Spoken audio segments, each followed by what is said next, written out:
When I made the video, I failed to mention the first step in the process is to season the beef and then leave it on the counter at room temperature for 2 hours before putting it in the Nesco.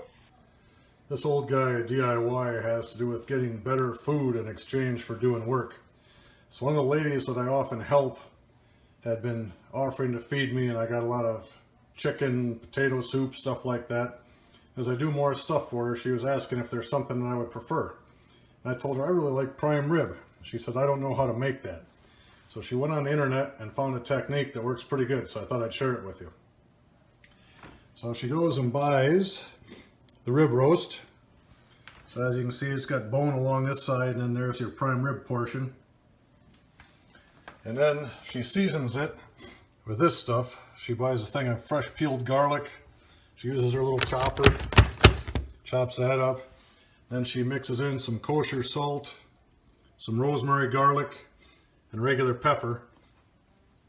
Then she takes and rubs that combination of spices all over the chunk of meat. And she said the key is this Nesco, what is it? Nesco 6-quart cooker.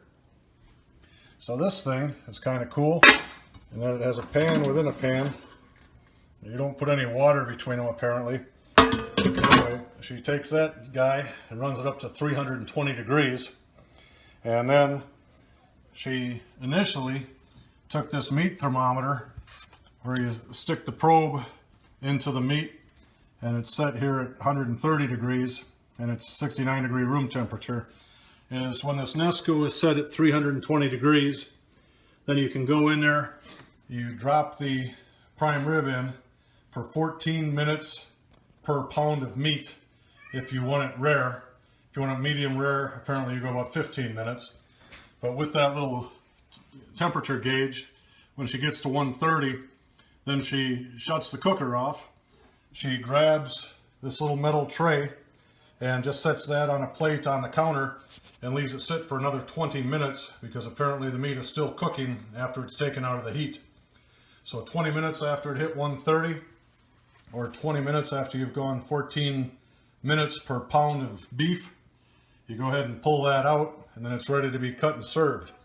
So anyway, she said she found a clean, quick, easy way to do prime rib. She offered this to me the other day. I thought it was the best prime rib I've ever had. I'm 50-some years old. So I thought I'd share this technique with you. If you're one of us that helps the neighbors out in exchange for food or an occasional beer, and you want to upgrade what you're getting for a reward, this may be the answer.